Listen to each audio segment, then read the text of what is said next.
Muy buenas noches. Hoy es viernes 13 de marzo de 2020, son las 19:01 horas y vamos a iniciar la conferencia de prensa diaria sobre la situación epidemiológica del nuevo coronavirus 2019, COVID-2019.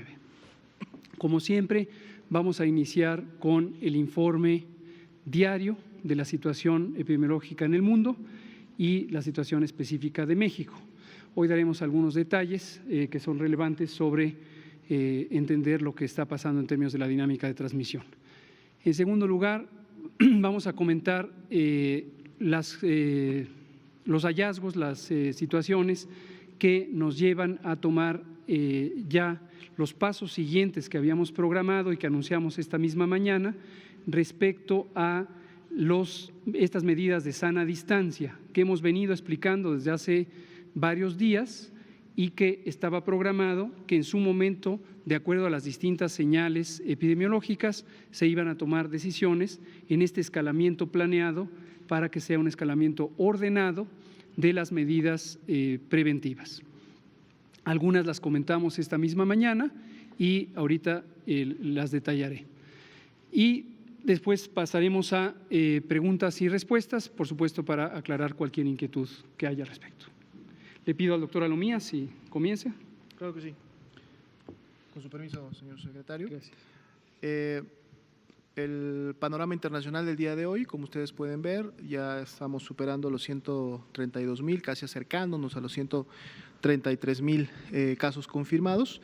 Lo importante en todo caso a resaltar sería que de los 7,499 casos nuevos que se confirmaron en las últimas 24 horas, el 80% de los casos nuevos son en el continente europeo, lo cual nos sigue demostrando, nos sigue evidenciando que es en el continente europeo y en los principales países que conocemos, España, Italia, Francia, en donde se está llevando en este momento la mayor actividad de transmisión y por lo tanto la mayor carga de enfermedad. En nuestra región, en las Américas, en las últimas 24 horas, la carga de enfermedad es solo del 5%, es decir, el 5% de todos los casos nuevos confirmados está distribuido en toda la región de las Américas y, como también ya sabemos, la mayor carga en la región se la lleva Estados Unidos de América. En estas últimas 24 horas se han sumado 5 nuevos países. Entre ellos destacamos el que está en nuestra región, que sería precisamente Cuba, con lo que entonces a la actualidad tenemos 123 países con al menos un caso confirmado y pues bueno, muchos de ellos, como ustedes lo han visto en los panoramas, ya en fase 3 o en fase epidémica, que ya es una alta dispersión y transmisión de la enfermedad. Si pasamos a nuestro panorama nacional, para el día de hoy y para el corte realizado en su momento, tenemos 26 casos confirmados, es decir, se suman del día de ayer para hoy 11 nuevos casos confirmados y los casos sospechosos son de 105, recordando que en este grupo de casos sospechosos es donde para el día de mañana pudiéramos tener casos o nuevos casos confirmados. Estos nuevos casos confirmados se han prácticamente distribuido en estados en donde ya teníamos algunos casos, pero se suman también estados nuevos. Tenemos casos, un caso en Querétaro, 5 casos en la Ciudad de México, un caso en Yucatán, un caso en Quintana Roo, Querétaro, Puebla, Coahuila y Chiapas, ¿no? Y lógicamente esto es resultado de una vigilancia epidemiológica activa que está utilizando las definiciones operacionales de caso en todas las unidades médicas, está detectando y clasificando estos casos sospechosos, están siendo estudiados en sus laboratorios correspondientes y por lo mismo están siendo confirmados y pues ahora podemos tener esta información. Así también tenemos 344 casos que en su momento fueron sospechosos y que ya en este momento pues bueno, tienen resultados negativos para la prueba. En la siguiente diapositiva también vamos a encontrar la relación, precisamente cada vez el cuadrito se va haciendo más pequeño. Yo creo que ya para el siguiente corte vamos a pasar un poco a otro modelo en relación al seguimiento de este tipo de información, en donde podemos ver el seguimiento precisamente de los contactos, 273 contactos que están en seguimiento para estos 26 casos confirmados, de los cuales 10 de estos contactos han estado o se detectaron en su momento sintomáticos. Al detectarse sintomáticos, en su momento estos contactos por definición operacional, es decir, por estar relacionados a un caso confirmado, entonces se convierten a su vez en casos sospechosos. Por lo tanto, de esos 10 tienen que pasar a protocolo de estudio. Ya sabemos que de esos 10, 5 tienen resultados negativos, pero 5 están en el grupo de 105 casos sospechosos que estaríamos pendiente en su momento de saber su resultado. Esa es la información de ambos panoramas hasta el momento. Muchas gracias. Muy bien, pues esta es la situación y quisiera comentar el análisis o la reflexión que hacemos de la situación epidemiológica de hoy, lo que revela nuestro informe diario de esta vigilancia activa que hemos mantenido desde enero, cuando a mitad de enero adquirimos o desarrollamos, de hecho, la prueba de diagnóstico y pocos días después incorporamos la prueba que posteriormente presentó la Organización Mundial de la Salud. A lo largo de todo este tiempo hemos estado considerando, quiero retomar aquí un poco sobre la lógica para que veamos en secuencia los momentos que hemos explicado todos los días, pero para explicar los siguientes elementos de escalamiento. A lo largo de todo este tiempo hemos identificado que, de acuerdo a las distintas recomendaciones internacionales y que hacía el Comité de Emergencias de la Organización Mundial de la Salud, aún antes del momento en que declaró el estado de emergencia de salud pública de interés internacional, se había enfatizado todo este primer elemento de contención que México adquirió también desde el inicio, que consiste en la identificación de casos sospechosos, su diagnóstico por laboratorio, su aislamiento y el estudio de los contactos. Esto mantengámoslo muy presente porque esta es la primera línea de contención que se instrumentó en el mundo y que hemos estado instrumentando en México todo este tiempo. Las condiciones para hacerlo nosotros las teníamos ya instaladas porque tenemos nuestro sistema de vigilancia epidemiológica, pero además lo pusimos en práctica como un protocolo ya de operación. Durante las primeras semanas 3 y 4 de enero detectamos 5 o 6 casos sospechosos que resultaron ser negativos. Posteriormente, durante febrero, también identificamos algunos casos adicionales, las cuentas de casos se han ido anunciando todos los días y en todos los casos, como lo mostré esta misma mañana, pero lo hemos estado explicando, pudimos rastrear un número de contactos. Esto es importante porque el fundamento técnico, el mecanismo por el que esta medida de contención que México incorporó desde el inicio se basa en el principio de reducir la probabilidad, es decir, el riesgo, la posibilidad de que una persona que llega de fuera pudiera contagiar a sus familiares, sus vecinos, sus compañeros de trabajo, vivienda, etcétera. Y en la medida en que esto se puede lograr, porque hay relativamente pocos casos, entonces se puede mantener contenida la transmisión del virus en México. Posteriormente, en los planes que hemos estado presentando, hablamos de los distintos escenarios. Los retomo, aunque tenemos la tabla, ¿verdad?, de los escenarios. Si quieres ponerla de una vez. Okay. Perdón, esa ya. Si me ponen la tabla de todos los días, la de los colores.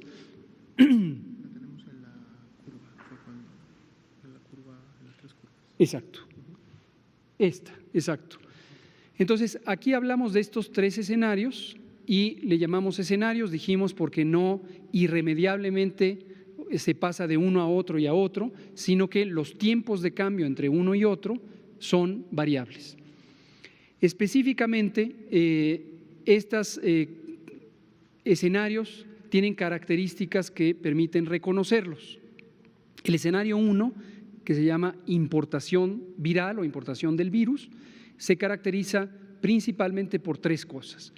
1, los casos son casos importados, es decir, adquirieron el virus fuera del país. 2, la contagio posible solo ocurre hasta la segunda generación, es decir, la persona que lo adquirió fuera del país se lo pasa solamente a una persona, puede ser más de una, pero directamente a otras personas. Y 3, la cantidad de casos se cuenta en decenas o docenas. Aquí hago una precisión. En alguna de las conferencias matutinas, quizá algunos recordarán, hicieron una pregunta de que si a partir del caso 99, cuando llegara el 100, ya pasábamos al escenario 2. La respuesta es no. Esto es más o menos gruesamente la cantidad de casos, se cuenta en decenas. Entonces, estas son las 3 características del escenario 1. En el escenario 2 cambian las características en varios aspectos. Primero, ya puede ser que no solo haya casos importados, sino que haya transmisión en el país a una tercera o cuarta o quinta o sexta generación. Es decir, en las llamadas cadenas de transmisión, que no es otra cosa que el traspaso del virus de una persona a otra y de esa a la siguiente, ya no es una relación directa con quien lo adquirió fuera del país. Y eso ya se llama transmisión doméstica o transmisión nacional o transmisión interna. Y la importancia de este elemento es que se vuelve progresivamente más difícil poder rastrear la relación de la cadena de transmisión, es decir, quién infectó a quién. Y en cantidad de casos ya son bastantes más y se cuentan en cienes, 100, 200, 300, etcétera. Lo mismo, no quiere decir que a partir del 999, cuando pasamos al 1000, automáticamente se está en el escenario 3. Finalmente, el escenario 3 se caracteriza porque ya no solo ocurren pequeños brotes, mayormente familiares, como en el escenario 2, sino que ya empiezan a ocurrir más de un brote al mismo tiempo en una misma región, por ejemplo, en un estado, o incluso en más de un estado al mismo tiempo. Brote, recordémoslo, se define como un agrupamiento de casos en un espacio físico reconocible, un estado, un municipio, etcétera. Y potencialmente este último escenario, el escenario 3, ya se convierte en una situación epidémica nacional. Destaco lo siguiente: estas categorías, de decir escenario 1, escenario 2, escenario 3, es para reconocer las características principales, pero no hay separación entre pasar de uno al otro, de tal manera que esto es continuo. ¿Por qué lo digo? Porque las características de cada situación dependen de varios criterios, de varias peculiaridades, como lo acabo de explicar y lo hemos estado explicando. La interpretación de los datos la hacemos todos los días, prácticamente en tiempo real, y no todo va a la misma velocidad. Por ejemplo, puede ser que en un momento dado empecemos a tener un aumento más rápido de casos, pero que aún sea posible rastrear las cadenas de transmisión. Puede ser que en algún momento ya no sea tan fácil rastrear las cadenas de transmisión, pero que aún podamos identificar que los casos son importados o asociados a importación. ¿Por qué explico todo esto? Porque como se ve aquí en la tabla, estas clasificaciones de la situación epidemiológica son las que nos llevan a reflexionar día con día el momento oportuno de utilizar las distintas intervenciones de prevención y control.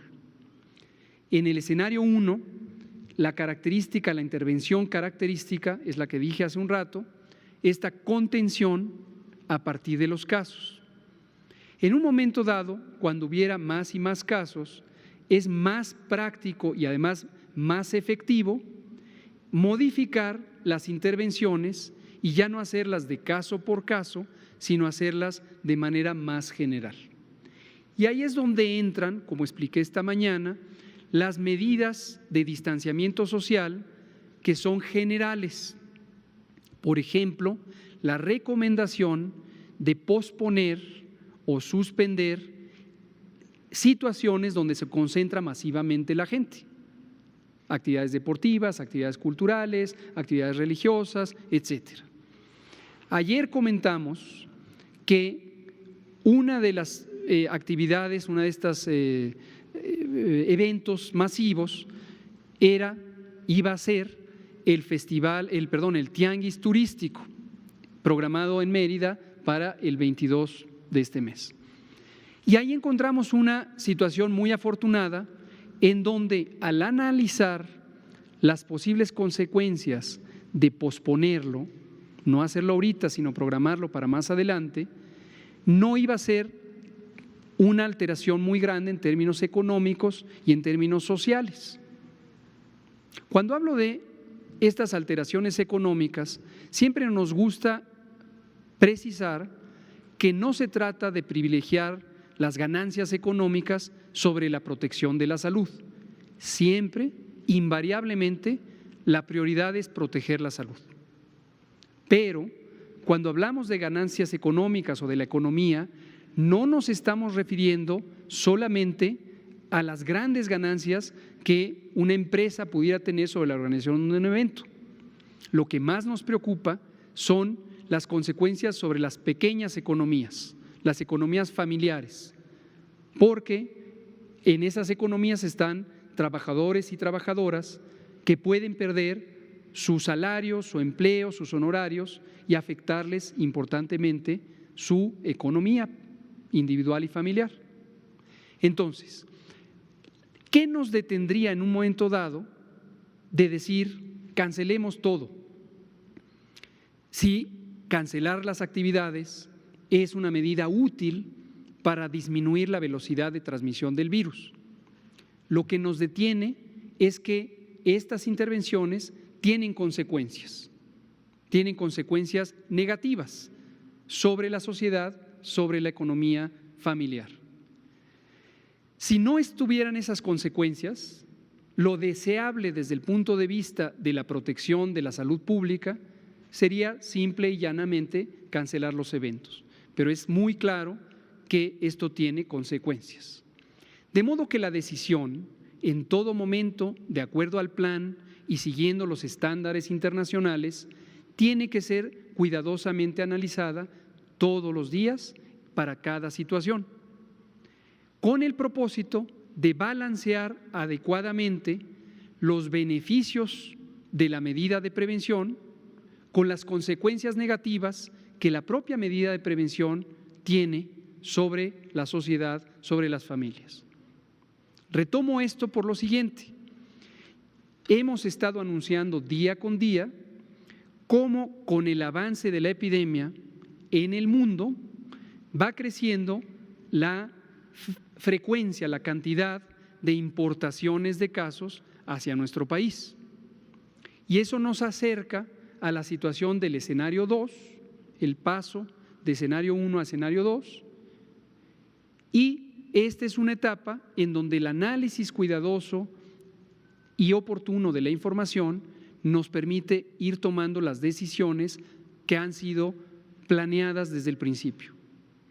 Bueno, esta mañana anunciamos que estábamos cada vez más cerca del escenario 2 y comentamos, además de posponer el tianguis turístico, hoy anunciamos otra más, que fue el posponer esta clase masiva de box que estaba programada y que se iba a convertir en un récord Guinness y que iba a ocurrir en el Zócalo de la Ciudad de México. Lo uso como ejemplo para ilustrar lo que estoy diciendo. En este caso, platicando con los organizadores, pudimos ver que no iba a tener consecuencias sobre las familias que dependen económicamente del evento y en cambio puede ser útil para que se proteja de que no se transmita tan rápidamente. A lo largo del día, y esto se le cuestionó a la jefa de gobierno, la doctora Claudia Sheinbaum, se dijo, ¿y por qué este gran festival en términos de tamaño que va a ocurrir también, el Latino Fest, no se cancela? Si tiene además más personas. Volvemos a lo mismo, porque se analiza cuidadosamente con la información día con día, incluso hora con hora, este balance entre el riesgo y el beneficio que da la intervención.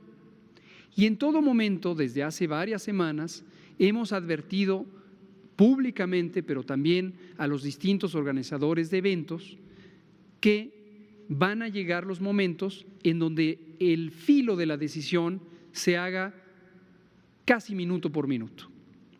De modo que uno pueda decir, en los siguientes ciclos de las pocas horas, vamos a analizar a detalle esta situación y de ahí vamos a resolver cuál es el desenlace de la recomendación o de la instrucción que haga el gobierno, la Secretaría de Salud, en uso de sus atribuciones. Termino esta explicación un tanto larga porque los datos de hoy nos revelan información que es importante y que, tal como lo prometimos, en cada momento que vaya cambiando el panorama, lo vamos a anunciar. Y a continuación, les pido presten mucha atención, ustedes aquí, ustedes allá, ciudadanía, vemos algunos datos de cambio. Este cambio, hemos dicho, es progresivo, que vale la pena comentar. Hoy tenemos el número de casos que se presentaron en las últimas 24 horas, supera en aproximadamente 3 veces el número de casos que se han estado presentando a lo largo de este primer mes desde el descubrimiento del primer caso. Llevamos del 27 de febrero hasta hoy, 13 de marzo. En este periodo habíamos estado teniendo casos esporádicos, es decir, un solo caso al día o incluso varios días sin un solo caso. Y solamente en 2 ocasiones habíamos tenido 3 casos el mismo día. Hoy estamos aumentando bastantes casos más, 11 casos más. Entonces, esto ya representa este momento de transición rumbo al escenario 2. La pregunta que está en este momento en sus mentes y también de la ciudadanía es, ¿ya estamos en estado 2? La respuesta es no, porque no se cumplen todas las características del estado 2. Pero como acabo de explicar, esto no es blanco y negro, no es sí o no, sino es progresivo. Seguimos teniendo, y esta es una muy buena noticia, a pesar de tener esta cantidad de casos por día, seguimos teniendo para todos estos casos la capacidad de identificar el caso, de ponerlo en aislamiento y de rastrear a sus contactos, que es una característica del escenario 1. Seguimos teniendo casos que son importados. En todos estos casos confirmados se conoce el antecedente preciso del viaje a un sitio de transmisión activa. Siguen siendo decenas de casos. Entonces, estas características corresponden al escenario 1. Pero en previsión de lo que hemos planeado, hemos decidido que vamos a ir anticipando de manera más acelerada las intervenciones definidas para el escenario 2 para tener un mejor grado de protección y de disminución de la velocidad de transmisión. Y un tercer elemento que quiero comentar es el entorno internacional. En la medida en que esta epidemia también está cambiando día con día en el mundo, como lo mostramos todos los días, tenemos una mayor frecuencia de situaciones en las que existe una persona que viajó a los países de transmisión alta y regresó a nuestro país. Es decir, el riesgo, la probabilidad, la posibilidad de que haya casos importados también aumenta día con día por la situación internacional. En conjunto, todo este panorama, en donde hay una mezcla de buenas noticias, como el hecho de que todavía podemos rastrear las cadenas de transmisión, todavía son solo decenas de casos y todavía podemos estudiar los contactos, con noticias que siempre son un tanto desafortunadas, como que tengamos más casos, preferimos anticiparnos. Llevamos varios días anticipándonos, lo hemos explicado aquí en la noche, lo hemos explicado en los últimos 2 días en la mañana, y ya hemos empezado a tomar decisiones que, aunque de manera formal corresponderían a la fase 2, preferimos tomarlas ya desde ahorita. El propósito y el resultado va a ser disminuir la velocidad de transmisión. Comento por último lo que va a ocurrir muy esperablemente en los siguientes pocos días, sábado, domingo y el lunes. Un elemento que está en nuestra atención y que quiero decirlo en este preciso instante es los distintos eventos de concentración masiva que siguen pendientes de evaluarse a la luz de la situación que se va presentando. Como la situación es nueva, en el sentido de este hallazgo del último día, de las últimas 24 horas, entonces eso nos regresa a estar evaluando activamente, en un término de horas, si los distintos eventos que ya tenemos enlistados corresponden a una situación con distintos niveles de riesgo. No me anticipo al resultado de estas evaluaciones, que son continuas, pero no sorprendería que en las próximas 24 horas anunciáramos decisiones tomadas sobre algunos de estos eventos de concentración masiva. Segundo, mañana vamos a formalizar lo que anuncio en este momento, que es la recomendación de la autoridad sanitaria, la Secretaría de Salud, de que todas las entidades públicas y privadas suspendan sus servicios no esenciales que implican una relación al público, seminarios, clases, foros, todos estos eventos que generalmente tienen un bajo impacto económico si se suspenden, son muchos y tienen una buena contribución si logramos que se suspendan al mismo tiempo. De manera formal se estará pronunciando mañana por escrito, pero ya lo anunciamos desde ahorita, que a la luz de la evidencia de lo que ocurrió en las últimas 24 horas y basados en la planeación que se ha establecido desde enero, es recomendable hacer este planteamiento, esta recomendación formal de que todas las entidades públicas, sociales y privadas suspendan sus servicios no esenciales que implican una relación al público, con el propósito de que se eviten las concentraciones masivas.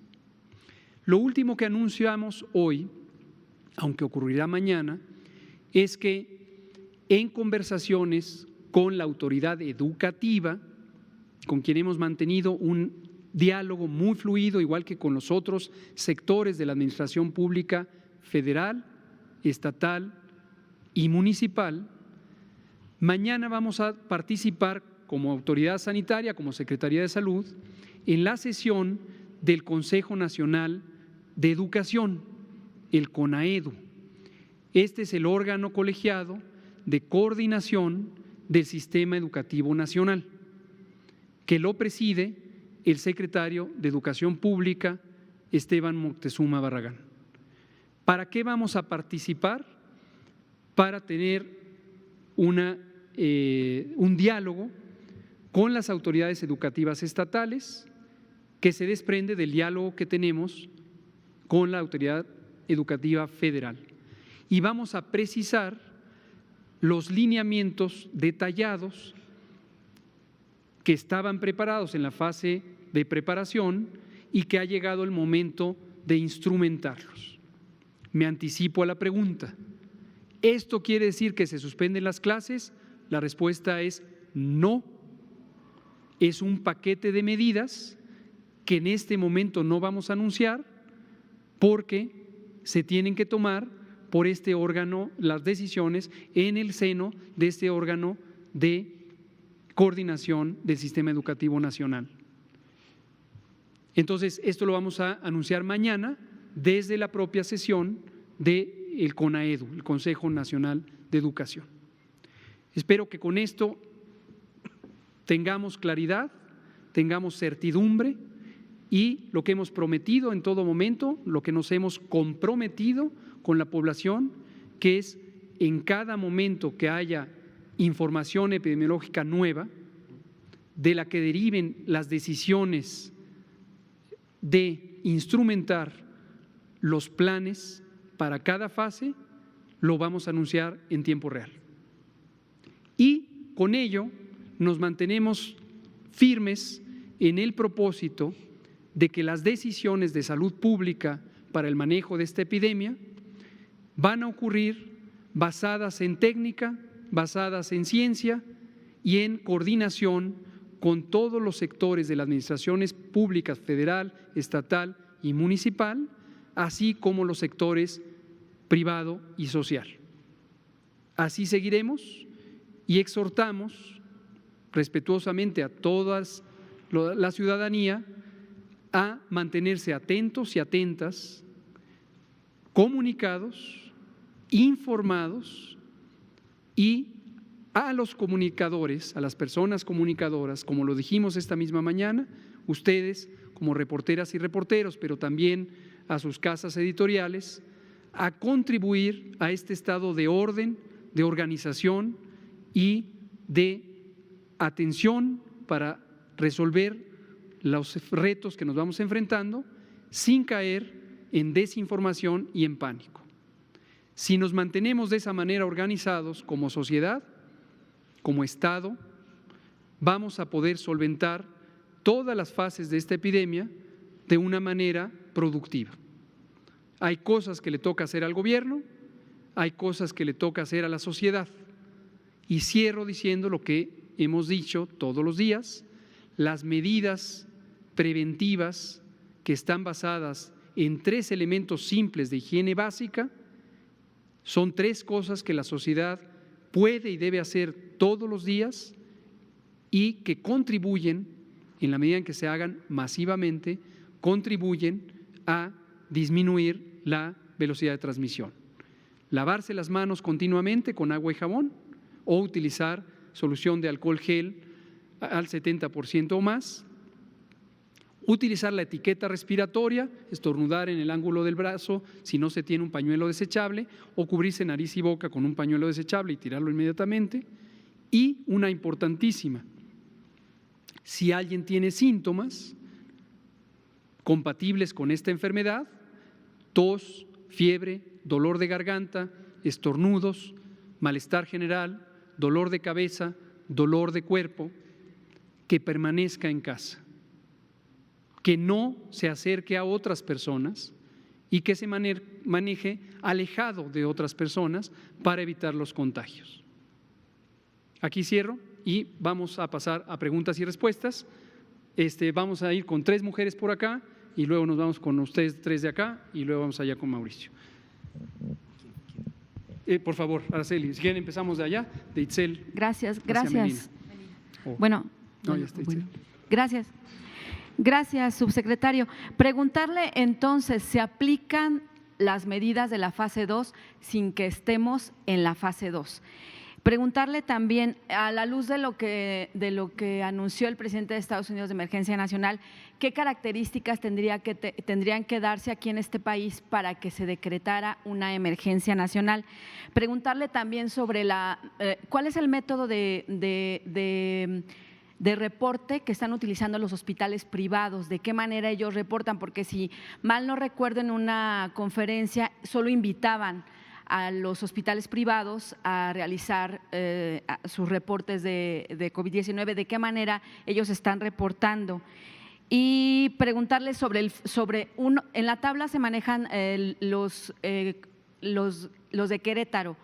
Uno de ellos es la mamá de uno entonces estaríamos ya entrando a las puertas, porque también lo que comentaron era que si este infectado era familiar sin antecedentes de viaje, entonces una de estas personas que es la familiar, entonces sería el primer caso que no ha viajado. Gracias. Gracias por las preguntas sumamente útiles para entender la situación. Me voy de atrás para adelante. Efectivamente, el caso más recientemente anunciado que está en Querétaro es un contacto directo del caso que ya se había anunciado en el propio Querétaro. No es ya un caso, o sea, sí estrictamente es un caso que no se infectó fuera del país. Esto se conoce técnicamente como caso asociado a importación, pero sigue correspondiendo al escenario 1. Como se puede ver en la tabla, si me pudieran poner la tabla, por favor. Perdón, no, pero eso no está en la tabla, está en donde describimos los escenarios. Bueno, en el escenario 1 todavía se reconoce, a ver si está una donde viene también escenario 1, 2 y 3 arriba y luego una lista de características. Todavía se reconoce la infección o el contagio hacia la segunda generación. Primera generación es el que llegó de fuera. Segunda generación es el directamente contagiado, que sería este caso. Todavía eso corresponde a escenario 1. Si esa persona ahora contagia a alguien más, ya es la tercera generación y esa es una característica compatible con el escenario 2. Entonces, en esa característica seguimos en escenario 1. Luego, la pregunta, ahorita me recuerda la que se me olvide, ¿ya aplicaríamos las medidas de escenario 2 aunque estemos en escenario 1? La respuesta es sí, aunque no todas en bloque. Ni tampoco, y esto quiero enfatizarlo, a nivel generalizado nacional, excepto la única medida que anuncié hace un momento, que es que las entidades públicas y privadas suspendan sus servicios no esenciales. Esa sí es generalizada en todo el país.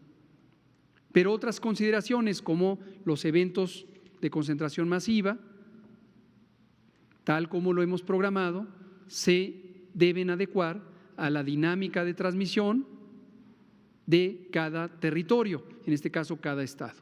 ¿Sí? ¿Otra? Emergencia nacional y hospitales privados. En hospitales privados están obligados todos los proveedores de servicios de salud, tanto de atención como de diagnóstico, uso el término de la Ley General de Salud, todos los establecimientos de salud que son hospitales, enfermerías, consultorios, laboratorios de diagnóstico, están obligados por la Ley General de Salud a cumplir con la notificación de las enfermedades de interés epidemiológico. Y la norma oficial mexicana 017 para la vigilancia epidemiológica especifica los detalles de cómo son los procedimientos de notificación. A la Dirección General de Epidemiología, que es la cabeza del Sistema Nacional de Vigilancia Epidemiológica, y su director es el doctor Alomía. Ahora voy a eso. Entonces, hemos tenido una muy buena colaboración de varios grupos hospitalarios y varios grupos de laboratorios, es decir, compañías de laboratorios, corporaciones de diagnóstico por laboratorio. El doctor Gustavo Reyes Terán, coordinador de los Institutos Nacionales de Salud, aquí a mi derecha, hemos tenido el privilegio de que él ha coordinado precisamente la relación con todas estas entidades de laboratorios privados y hemos logrado de manera organizada transferir las capacidades diagnósticas incluyendo a los laboratorios privados. Es decir, especifico lo que hemos venido señalando. Desde el principio hemos tenido la intención y el plan de transferir las capacidades de diagnóstico conforme vayan apareciendo servicios que son competentes técnicamente.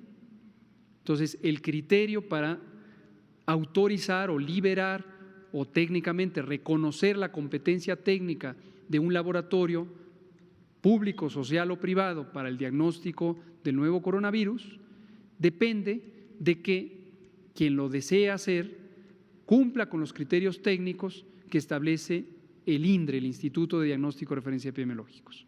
Entonces, algunos hospitales privados sí han demostrado ya su competencia técnica y, por lo tanto, en este trabajo coordinado se les ha empezado a liberar en el sentido de reconocer como que el diagnóstico que ellos producen es un diagnóstico que de manera inmediata se acepta como válido.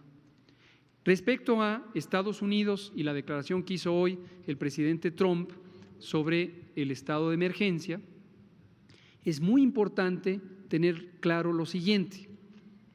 En cada país, el significado de emergencia sanitaria es diferente. Y es diferente también a cuando la Organización Mundial de la Salud invoca o establece una emergencia de salud pública de interés internacional. Cada país tiene sus propias reglas.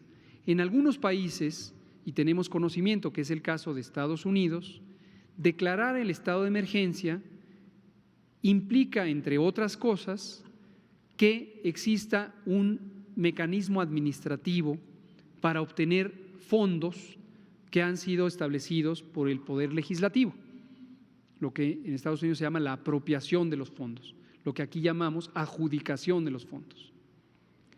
Y pudiera ser, no puedo yo interpretar la voluntad soberana del gobierno de Estados Unidos, pero pudiera ser que como parte de la respuesta en un país que está ya en lo que para México equivaldría a la fase 2 avanzada, posiblemente rumbo a la 3, le resulte conveniente declarar el estado de emergencia para facilitar los procesos administrativos que le faciliten responder a ella. En México no tiene repercusión alguna. Otros países libres y soberanos en su momento han declarado estados de emergencia de acuerdo a su necesidad. Argentina, por ejemplo, lo hizo hace 24 horas. Entonces, tengamos muy claro que cada país evalúa su situación y evalúa las formas más efectivas de responder a la epidemia. ¿Sí? ¿Y la última? Eran todas, gracias. Eran todas, muchas gracias. Ahora sí, Melina e Itzel. Vámonos más rapidito. Sí. Bueno, hoy la Organización Mundial de la Salud pide a los países adoptar un enfoque integral frente al coronavirus, no solo las pruebas de detección, rastreo de contactos, cuarentena, distanciamiento social, dice háganlo todo. Sí. México está cumpliendo entonces con este enfoque que pide justamente la OMS y por otro lado, dudas sobre los que ya fueron dados de alta. En específico, ¿ellos llevaron algún procedimiento o forma de curación, aunque no hay un tratamiento como tal, para cómo fueron tratados o curados estas personas, estas primeras personas que fueron dadas de alta? ¿Y hay algún escenario en el que se prevé el apoyo de los militares, como el plan de N3 en momentos de desastre, pero en este caso para una probable emergencia de salud? Y por último, ¿ustedes tienen registro de casos confirmados en el Hospital ABC de Observatorio, el hospital privado? Hablan de 9 personas positivas a COVID-19. ¿Cómo no? Respondo la 1 y la 3. La última del ABC se la dejamos al doctor Alomía y la del proceso de curación se la dejamos al doctor Reyes Terán. La situación que enfrenta México la contemplamos desde el inicio, lo hemos dicho muchas veces. En el momento en que había 44 casos de infección por un agente biológico desconocido en Wuhan, China, y que esos 44 casos estaban asociados con un mercado, desde ese temprano momento, para nosotros significó una alerta temprana de salud pública. Y eso es lo que nos llevó a, desde el 3 de enero, empezar a reflexionar sobre este asunto. Hemos sido muy afortunados de no ser el sitio de inicio de la epidemia, como sí lo fuimos en 2009 con influenza H1N1. Eso hace mucha diferencia, porque nos ha permitido prepararnos, activar los distintos mecanismos institucionales, no solo del sector salud, sino fuera del sector salud, en las demás entidades. Nos ha permitido coordinarnos en los 3 órdenes de gobierno y nos ha permitido establecer un plan técnico cuidadosamente calculado para cubrir todos los elementos que requiere el manejo de una epidemia en una forma integral. Como hemos dicho en varias ocasiones, se lo dijimos ayer en una larga presentación, los 3 documentos fundamentales, no los únicos, pero muy fundamentales, son la Guía de Vigilancia Epidemiológica y Diagnóstico por Laboratorio, la Guía o Procedimiento o Protocolo de Atención Médica y la Guía o Lineamientos o Proceso de Control de Infecciones. Gruesamente, estos 3 documentos cubren de manera integral todo el conjunto de intervenciones de contención, de mitigación, de reducción de daños, de escalamiento hospitalario, de reconversión hospitalaria, de atenuación de los impactos sociales, etcétera, que requiere la atención de una epidemia. Entonces, esa es la respuesta a eso. Vámonos más rapidito y les pido si pueden comentar sobre los ABC y sobre los egresos. Rápidamente, del Hospital ABC, hasta el momento tenemos un caso confirmado, ya ratificado por el INDRE. Es importante comentar que en la máscara de captura entran todos los casos desde que son sospechosos. Entonces, otros casos más del ABC pudieran estar entre el grupo de sospechosos que está aún pendiente de resultados. Sobre el alta y el tratamiento, no hay un tratamiento específico para este virus nuevo, no existe un tratamiento farmacológico. Hay intervenciones no farmacológicas, que son las de salud pública y que son las fundamentales para poder controlar no solamente a una infección en una persona, sino a toda la comunidad. Pero el tiempo habitual o promedio de la duración de un cuadro clínico, recordemos también que la gran mayoría de los pacientes que hemos tenido, excepto uno, yo diría el 100% ha sido pacientes ambulatorios con enfermedad leve o moderada. El de enfermedad moderada se quedó solamente un par de días, un poco más 3 días en el instituto que lo hospitalizó. Y los que han cumplido el tiempo de cuarentena, que es de 14 días, pueden hacer su vida cotidiana. En concreto, la infección se resuelve por el propio sistema inmune que actúa contra el virus. Generalmente actúa muy prontamente. Los anticuerpos dirigidos contra el virus se elevan de entre los días 6 a 10 y coincide con el tiempo de resolución en la gran mayoría de los casos, que es como del 80% más o menos. No, hasta este momento no hay uno solo. ¿Lo del ejército mexicano a los que ya se dieron de alta, ¿Perdón? ¿No se les ha dado algún tratamiento, algún antiviral? No existe tratamiento antiviral. Hay medicamentos, creo que lo dije en alguna sesión, que se asume que podrían tener una acción antiviral, porque se ha estudiado a nivel de laboratorio, pero no se ha estudiado a nivel del experimento en humanos, que es el proceso, el estudio, se llama ensayos clínicos controlados, que determina si un medicamento es eficaz o no. Se ha dado empíricamente en algunos países, pero la verdad, hasta este momento, no se sabe si son eficaces o no son eficaces. Gracias. Sobre la Guardia Nacional o el Ejército o las Fuerzas Armadas, la respuesta es no, y volvemos a lo que hemos dicho también todos los días y acabo de decir, cada país acude a los mecanismos que considera necesarios.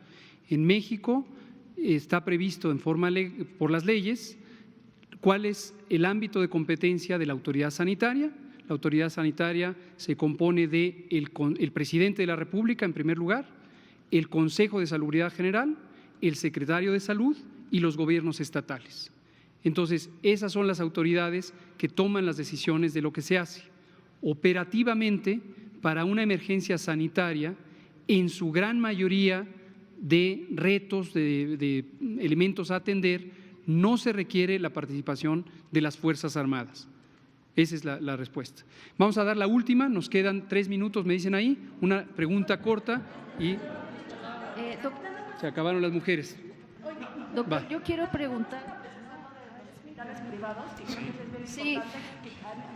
Doctor, si nos puede explicar, por favor, cuántos casos hay confirmados en otros hospitales privados. Y quiero preguntar, aunque están diciendo que van a ir anunciando las medidas en los próximos días, de las medidas que tenemos en el escenario 2, ¿cuáles sí se pueden poner? Por ejemplo, los filtros escolares, ya no podemos hacer ahora sí Para no saludos, perder precisión, abrazos. Para no perder precisión, lo que anuncié detalladamente ahorita son las medidas que se implantan ahorita. No entremos en deliberación sobre los filtros escolares y demás. Expliqué que mañana se reúne el Consejo Nacional Educativo y ahí se comentará y se deliberará y se resolverá y se anunciará las medidas pertinentes. Y sobre los hospitales privados, hospitales privados. Usted decía que ya algunos estaban cumpliendo con las competencias y Sí. yo tenía entendido que se iban a dar unas certificaciones de COFEPRIS. No, entendió mal. Quiero saber si Entendió mal. No se trata de certificación y no se trata de COFEPRIS. Se trata de reconocimiento de competencia técnica y esto lo hace el Instituto de Diagnóstico y Referencia Epidemiológicos, INDRE, que depende de la Dirección General de Epidemiología, y le pido al doctor Alomía que nos comente cuántos son las entidades privadas que pudieran estar ya en esa condición. Precisamente el día de hoy se llevó a cabo una actualización con las entidades privadas, tanto hospitales que manejan laboratorios, así también como empresas que manejan servicios diagnósticos, alguna de ellas inclusive a nivel nacional. Fueron 16 los participantes el día de hoy. En una segunda reunión ya, hubo una primera, una segunda, y precisamente en esta segunda reunión se les planteó ya todos los criterios específicos que en su momento tendrán que ir cumpliendo, ¿sí?, para que la liberación o el reconocimiento a su calidad técnica pueda en su momento liberar ya la muestra. Sin embargo, hay que comentar que el INDRE, como rector del tema diagnóstico, está en permanente comunicación con todos estos hospitales y empresas que se dedican a diagnóstico, y entonces ellos comparten por las vías digitales los resultados. Estos marcos analíticos especializados generan imágenes computarizadas que en su momento se pueden compartir directamente vía correo electrónico, y el personal técnico del INDRE ya no necesita o necesariamente solicitar que la muestra vaya hasta el INDRE, sino que a través de la revisión de estos resultados computarizados pueden inmediatamente decir y validar el resultado. Lógicamente, si al ver este resultado, esta imagen, ellos detectan que pudiera haber alguna variación o algún dato que pone en duda el resultado, entonces sí mandarán pedir la muestra para volverla a procesar, ahora sí en el INDRE. 16. Última pregunta, la compañera allá atrás. Última pregunta, nos quedan 2 minutos. Rapidísimo, doctor. Ya. La cuestión de la telemedicina, como son Espéreme. muchos pacientes y la mayoría ustedes mencionan que tienen síntomas leves, si aquí pudiera entrar esta parte de las consultas a través de la telemedicina, si es que la mayoría tiene síntomas leves. 1, 2, si se está analizando esta parte en otros países, ya hay en reportes, en revistas científicas, cómo se está documentando el transcurso de la enfermedad, el curso de la enfermedad en los pacientes por nacionalidad. Entonces, si habría esto también en algún reporte médico en el perfil mexicano, en el genoma mexicano, cómo está funcionando este virus y si esto se podría trasladar a un Big Data. Y la siguiente pregunta es, ya la última es, si los hospitales privados, si uno puede ir a un hospital privado y pagar una prueba diagnóstica y ahí se puede hacer. Abordemos la última, la otra se la respondo de manera muy rápida. Tenemos desde el principio un grupo de investigación científica que coordina el doctor Reyes Terán y que participa activamente el CONACYT. Todos los distintos estudios que sean relevantes se irán anunciando. Le respondo la última porque es muy importante. A la misma compañera. En este momento en que se está liberando el diagnóstico hacia entidades privadas, eso lo dijimos hace semanas, es de especial interés que no ocurra una situación en la que se abuse de la actividad comercial que representa el diagnóstico. Una prueba de esta naturaleza en promedio cuesta 2.300 pesos, su costo de producción. Ese es su costo de producción. Es entendible que en una corporación privada haya un margen de ganancia. Sin embargo, sería, obviamente, con respecto al precio real, habría que considerar cuánto es un precio razonable. Cada entidad privada tiene derecho a hacerlo. Existen también los mecanismos, por ejemplo, de Profeco, para considerar y juzgar si existe o no un abuso en los precios. Aquí la dejamos, se acabó el tiempo, ¿verdad? Muchas gracias. El tema de los hospitales me parece que es gravísimo porque hoy el ABC está confirmando 9 casos. Ya se anunciaron. Sí, pero ellos están diciendo que tienen los casos. ¿Cuáles son los protocolos? ¿Ya no tenemos transmisión o sí? Por favor. Fuera de transmisión, ¿no? ¿Ya voy. no hay? Todavía. Con calma, con calma. Gracias, voy. No hay nada gravísimo. No use esas palabras porque exalta la atención pública. Por favor, sensatez, responsabilidad. Diga. Gracias, qué amable. Sí, insistir en el tema de los hospitales públicos, porque Sí. el ABC, el doctor Francisco Moreno, el responsable de epidemiología del Sí. ABC, confirmó ya en entrevista a medios de comunicación 9 casos solamente en Sí. su hospital. Voy. Quiero saber entonces cuáles son los protocolos. ¿Les está informando realmente al INDRE? ¿Por qué un hospital privado dice sí tengo casos de COVID-19 y ustedes los reportan como sospechosos? Me queda claro que la autoridad son ustedes, pero ¿por qué está ocurriendo este vacío de información ya con los Lo hospitales acaba de privados? explicar el doctor Alomía, pero con gusto se vuelve a explicar. De hecho, es un tema que hemos estado comentando en muchas de las conferencias previas. Nosotros tenemos una hora de corte para producir el comunicado técnico diario. Lo que está sucediendo con este hospital privado en particular es lo que está sucediendo con todos los estados, con todos los laboratorios estatales. Todos los estados pueden confirmar casos después de la hora de corte. Inclusive hay estados que han salido a la par de esta conferencia o que han salido en la tarde o en la mañana a declarar sus casos. Entonces, no hay ningún problema que los casos que se van confirmando puedan ser en su momento declarados. Cuando vayamos al siguiente corte 24 horas después, todos estos casos serán nuevamente actualizados. De este repunte, porque usted bien mencionaba, no se está minimizando porque estamos hablando más del doble de lo que repunta del 11 a 26. Así es. Entonces, por eso no se está minimizando esta situación. A ver, no entremos en especulaciones. Los números son los números. Si yo estoy diciendo que hay 3 veces más de la circunstancia anterior donde teníamos el mayor acúmulo de casos, y usted me dice, ¿están minimizando porque son una duplicación? Yo le digo, no son 2 veces más, son 3 veces más, ¿sí? Y es lo que hemos estado esperando desde enero. Es el comportamiento natural de una epidemia. Entonces, en todo momento es importante no perder de vista lo que llevamos semanas explicando diariamente. Les pido con todo respeto, con absoluto respeto a su actividad periodística, que mantengan atención de lo que va ocurriendo día con día. Esto ayuda mucho, porque la ciudadanía depende de ustedes, la información proviene de ustedes, tenemos la oportunidad de verla de manera directa, pero es muy importante que ustedes mantengan la historia día con día. Y por favor, es un favor, absténganse de usar calificativos que no corresponden a una situación de salud y que de usarlos pueden confundir la interpretación del evento de salud. Por favor. Última pregunta, ahora sí. Ya no nos da tiempo, ya se acabó la transmisión. Gracias. Mañana estarán en el reporte aquellos que sean verificados por el